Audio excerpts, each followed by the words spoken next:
Halo teman-teman, bagaimana? Apakah sekarang kalian sudah paham tentang distribusi Maxwell-Boltzmann dan juga karakteristik pada gas ideal? Nah, sekarang kita akan membahas aplikasi distribusi Maxwell-Boltzmann pada gas ideal. Kenapa kita memilih gas ideal? Karena gas ideal mudah ditemukan dalam fenomena sehari-hari. Sebelumnya, pada distribusi Boltzmann, kita tahu bahwa P sebanding dengan E pangkat epsilon per KBT. Di sini ada tambahan Maxwell. Nah, pada Maxwell ini dilakukan pendekatan pada gas ideal. Yaitu pada molekul gas ideal. Pada molekul gas ideal. Nah, molekul gas ideal yang diamati adalah hanya gerak translasinya. Gerak translasinya. Sedangkan untuk gerak rotasi dan gerak vibrasi di sini diabaikan. Kita hanya membahas tentang gerak translasinya untuk distribusi Maxwell-Boltzmann. Karena molekul gas ideal memiliki bergerak secara translasi, maka hanya memiliki energi kinetik E sama dengan setengah M Px kuadrat pada sumbu X ditambah setengah PY kuadrat pada sumbu Y ditambah setengah MZ kuadrat pada sumbu Z. Atau bisa dituliskan E sama dengan setengah MP kuadrat. Nah, P di sini adalah kecepatan molekuler. T vektor,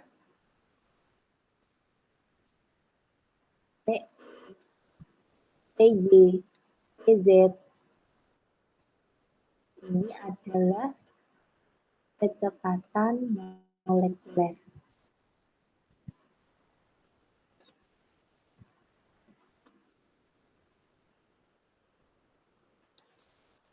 Kemudian, selain kecepatan molekuler yang merupakan besaran vektor, memiliki arah dan juga nilai, arahnya di sini ada sumbu X, sumbu Y, dan sumbu Z. Molekul gas juga memiliki kelajuan molekul. Kalau kecepatan itu besaran vektor, maka kalau kelajuan besaran skalar, hanya memiliki nilai atau besar. Kelajuan skalar,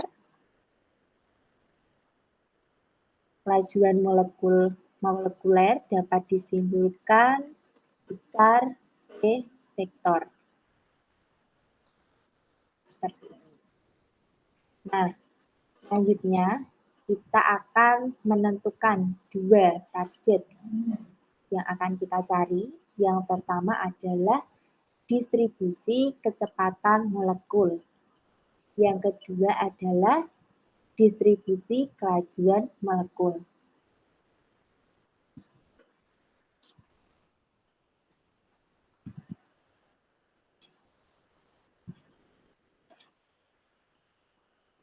Nah, untuk yang pertama, distribusi kecepatan molekul.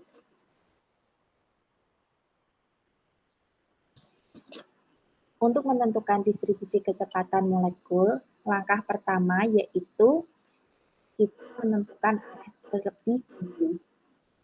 Pilihlah arah,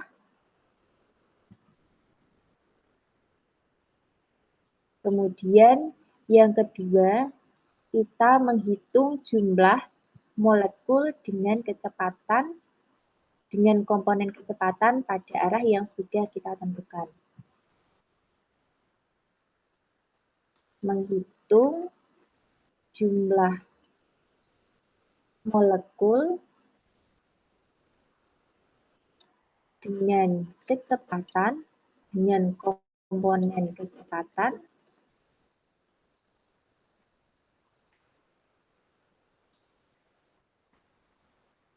pada arah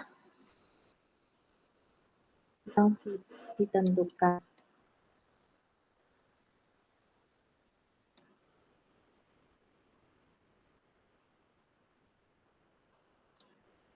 Baik, definisi dari distribusi kecepatan ini sendiri adalah fraksi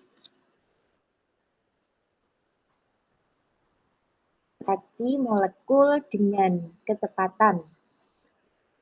Fraksi itu adalah rasio. Fraksi molekul dengan kecepatan. Misalkan pada sumbu X berada antara Px ditambah dPx. Fraksi molekul dengan kecepatan, misalkan pada sumbu X, berada antara Px, karena pada sumbu X berarti Px ditambah dPx. Di sini kita misalkan arahnya adalah X. Nah, dapat kita tuliskan fungsi distribusinya Gvx dVx. Ini adalah fungsi distribusi kecepatan. Jika kita gambarkan dalam grafik X dan Y, maka untuk grafik sumbu X adalah Vx-nya, pada sumbu Y adalah fungsi distribusinya Gvx. Karena di sini Gvx adalah fungsi distribusi kecepatan, fungsi distribusi kecepatan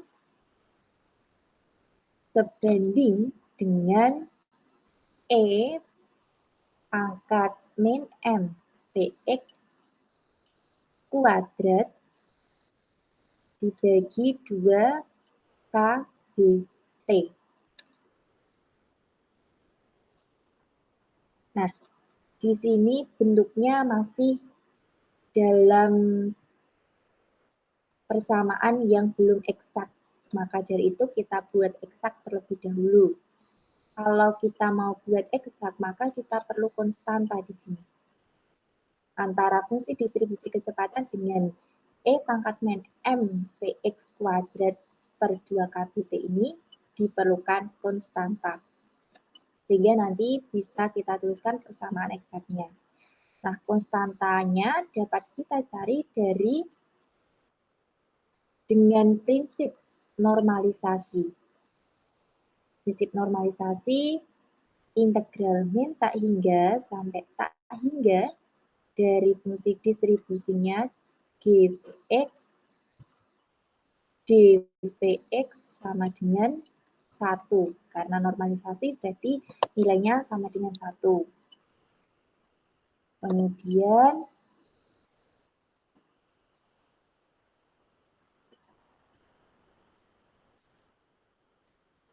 untuk mencari konstantanya, kita gantikan integral min tak hingga sampai tak hingga, Gvx-nya diganti E pangkat min M Vx kuadrat per 2 kBt sesuai kesebandingan yang di atas dikali dVx. Didapatkan akar pi per M per 2 KBT. Sama dengan bisa dituliskan akar 2 Pi KBT per M. Nah, dari sini kita sudah mendapatkan konstantanya. Kemudian kita bisa mencari fungsi distribusinya GPX sama dengan 1 per akar M per 2 Pi KBT. Ini adalah konstantanya dikali kesebandingannya tadi dengan E pangkat min M PX kuadrat per 2 KBT. Dari fungsi distribusi ini kita bisa cari kecepatan rata-rata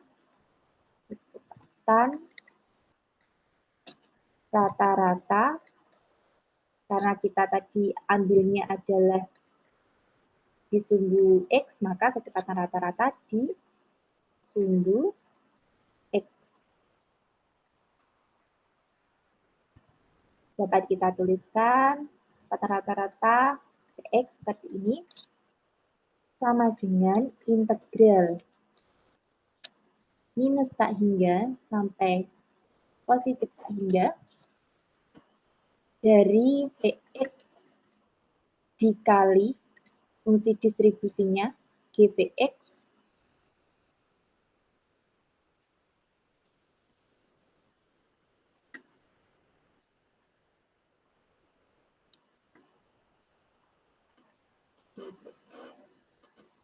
dx sama dengan 0. Mengapa 0? Karena di sini dari arah negatif sampai ke positif. Kenapa kita memakai arah? Karena di sini dia adalah kecepatan rata-rata. Karena kecepatan itu besaran vektor, maka di sini kita punya arah dari negatif ke positif. Sehingga jika dijumlahkan hasilnya adalah 0.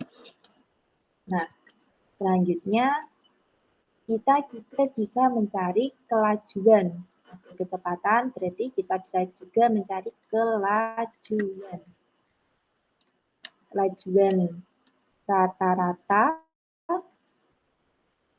sumbu X. Pada sumbu X,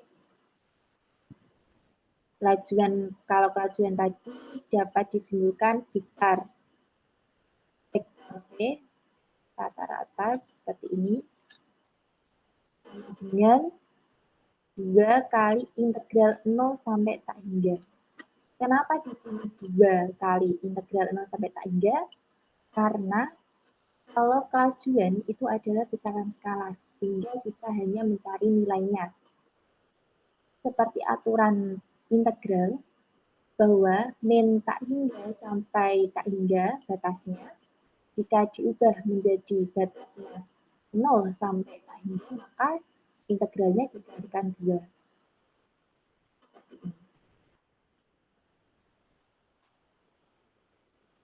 Nah, integral 0 sampai tak hingga dari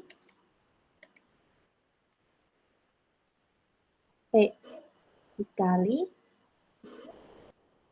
Px dx sama seperti yang kecepatan, hanya saja bedanya di sini adalah pada batasnya. X sama dengan 2K B per T dibagi Pi N.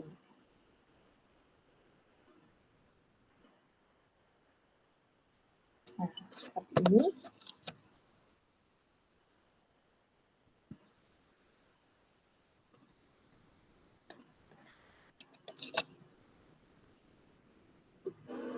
Sudah mendapatkan kecepatan rata-rata di sumbu X sama dengan 0 dan juga kelajuan rata-rata di sumbu X yang besarnya akar 2KB T per Pm. Nah, oleh karena itu kita tahu total fungsi distribusinya, Gpx dpx, Gpy dpy, Gpz dpz sebanding dengan E pangkat min M P kuadrat per 2 KB T dpx dpy dpz. Mengapa demikian? Karena di sini pada arah sumbu X, pada arah sumbu Y, pada arah sumbu Z itu sama. Hasilnya sama. Dia sebanding dengan min MP kuadrat per 2 KBT. Kalau sumbu X berarti sebandingnya dengan min MPX kuadrat per 2 KBT dpx. Kalau dia arahnya sumbu Y, berarti sebanding dengan E pangkat min M PY. Di sini Y pangkat 2 per 2 KBT dpy. Kalau Z berarti min MPZ kuadrat per 2 KBT dpz. Jadi totalnya di sini seperti untuk total fungsi distribusinya, maka di sini adalah dikalikan. Ya, dikalikan, kemudian dia sebanding dengan E pangkat min M P kuadrat per 2 KBT dpx dpy dpz. Begitu. Nah, selanjutnya karena kita sudah menemukan distribusi kecepatan molekul, selanjutnya adalah distribusi kelajuan molekul seperti target kita. Tadi ada 2, distribusi kecepatan molekul, kemudian yang kedua adalah distribusi kelajuan molekul. Sekarang kita membahas distribusi kelajuan molekul.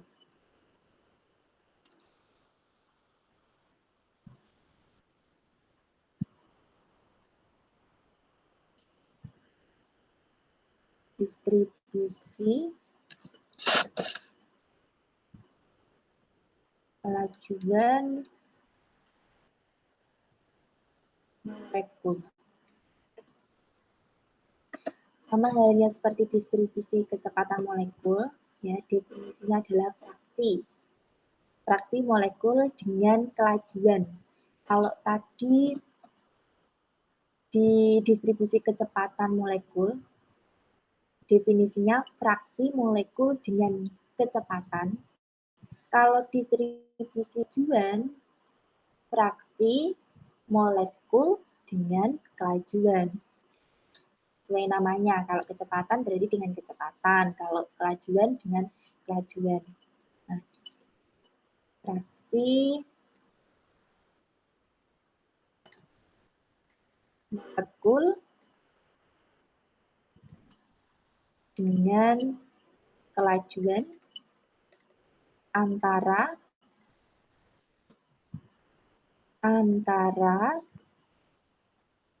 P sama dengan besar vektor P dan P ditambah dV.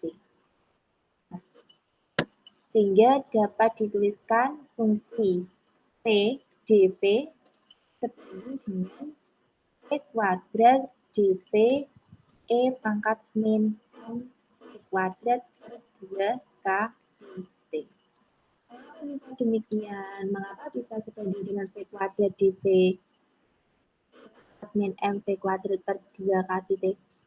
Karena sekarang kita lihat dari ruang fasanya.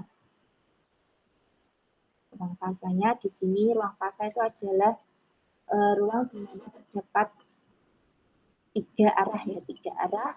Di sini komponennya adalah Px, Py, Pz.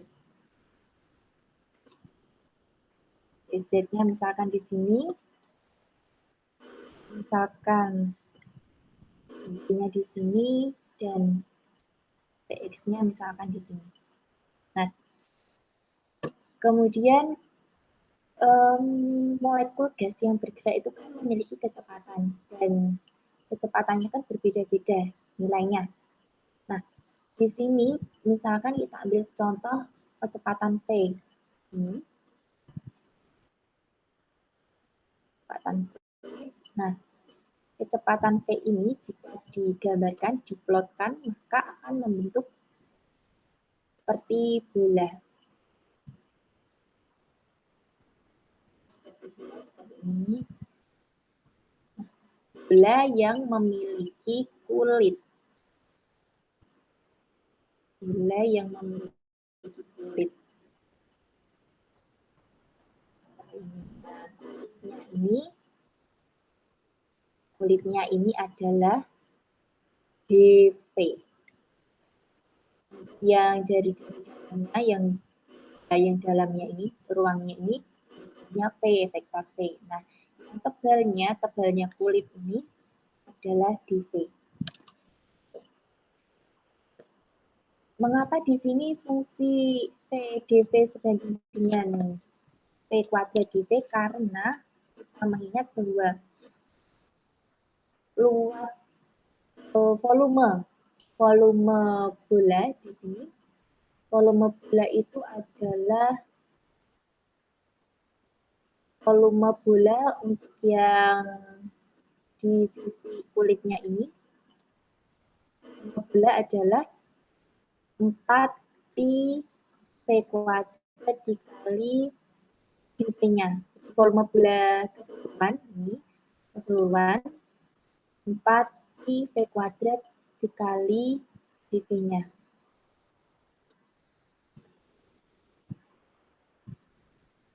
Nah, fraksinya itu, fraksi molekul, itu berada di kulitnya di sini.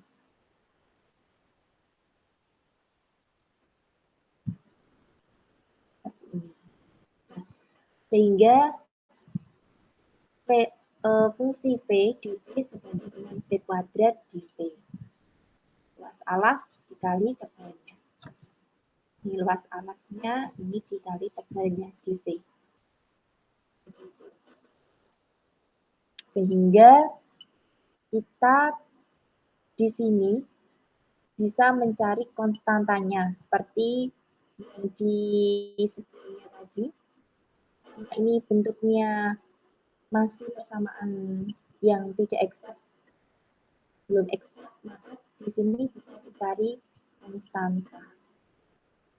Maka kita bisa menemukan persamaan eksaknya. Caranya mengintegralkan integral 0 sampai tak hingga f dv ini sama dengan integral 0 sama dengan integral 0 sampai tak hingga P dv-nya diganti F dv-nya diganti kuadrat yang sebanding tadi, diganti ini kuadrat di dv E pangkat min M P kuadrat per 2 KB. Ini dv-nya bisa dipindah di belakang sini ya. Kemudian kita dapatkan 1/4 akar pi per M KB. T pangkat 3. Nah, seperti ini. Kita sudah mendapatkan konstantanya. Agar kita dapat persamaan eksaknya untuk fungsi P.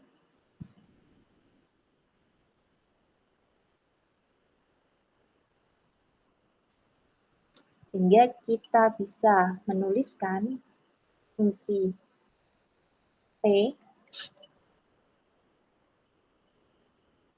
dV sama dengan konstantanya, 1 per konstantanya jadi 4 per M per 2 dt, pangkat 3 per 2, P kuadrat dt E pangkat 6 per 2 K dt.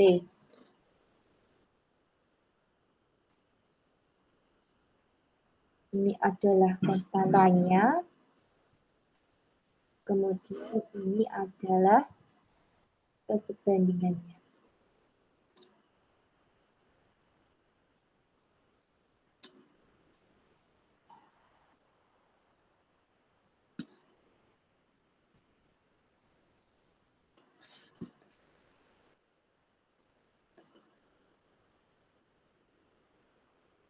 Nah, kita sudah mendapatkan tadi distribusi kecepatan molekul dan juga distribusi kelajuan molekul.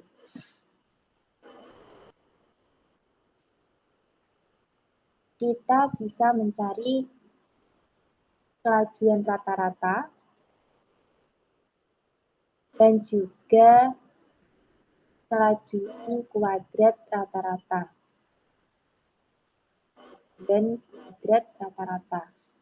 Nah, kecepatan rata-rata sama dengan integral 0 sampai tak hingga P dikali fungsinya, fungsi distribusinya dP,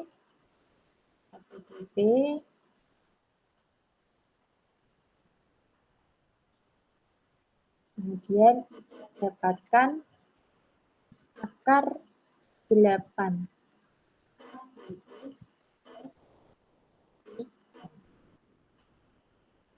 Selain itu, kita juga bisa mencari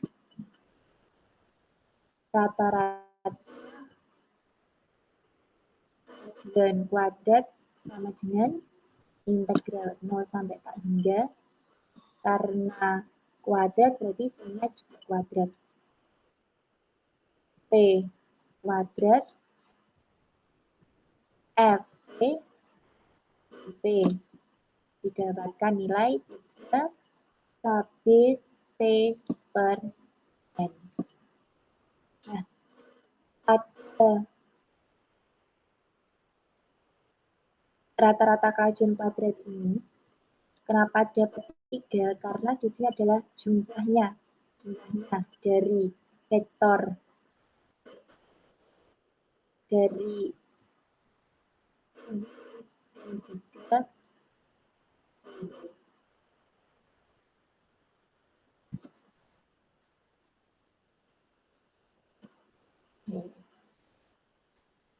nah, selanjutnya kelajuan rata-rata dan juga kelajuan kuadrat rata-rata kita bisa cari RMS. RMS ini adalah akar dari kelajuan rata-rata kuadrat sama dengan akar 3 kb/t per M. RMS adalah akar dari kecepatan rata-rata kuadrat sama dengan akar 3 kb/t per M. Selanjutnya, bisa mencari energi kinetik. Energi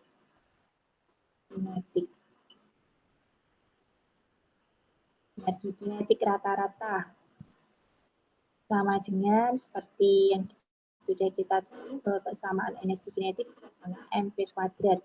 Karena di sini energi kinetiknya rata-rata, maka P-nya juga rata-rata.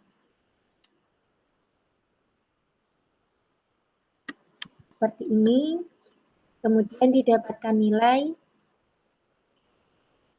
setengah dikali M, V rata-ratanya tadi adalah ini kuadrat, V rata-rata kuadrat, adalah 3 kbit per M, coret-coret didapatkan 3/2 kbit.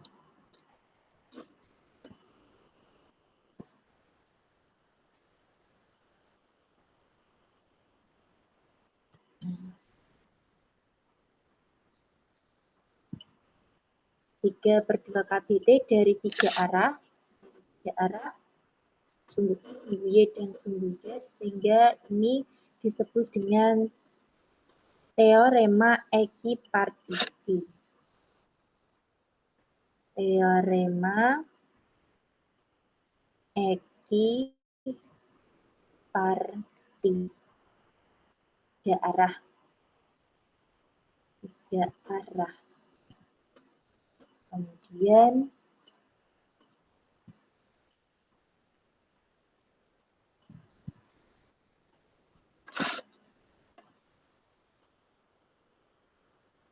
kita juga bisa cari Vmax. Vmax dari terhadap P sama dengan 0. Vmax-nya sama dengan akar 2 KB T per M. Nah, di sini tadi kita sudah mendapatkan beberapa nilai P sehingga dapat disimpulkan bahwa kecepatan rata-rata lebih besar dari P max lebih kecil dari PRMS.